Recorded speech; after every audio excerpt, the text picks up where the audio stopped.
আমি ধরে রাখবো বসন্তের জ্যোৎস্না রাত, ঘাস ফুল ফসলি হলুদ, হরিণের আকাশ ছোঁয়ার গল্প, বাহারি রঙের প্রজাপতির ছুট ছুট উড়ে চলা, দুপুরের খররশ্মি, ঝিরি ঝিরি বাতাস।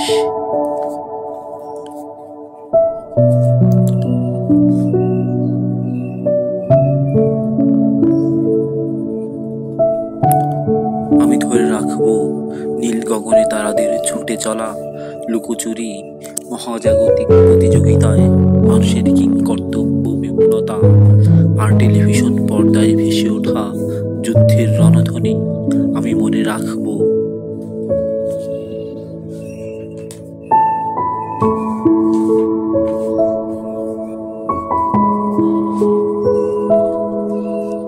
নীল বুনমুল হাতে দীর্ঘ জন্ম ধরে আমাকে ফাঁকি দেবে ভেবে তোমার অকারণ রাস্তার মোড়ে দাঁড়িয়ে থাকা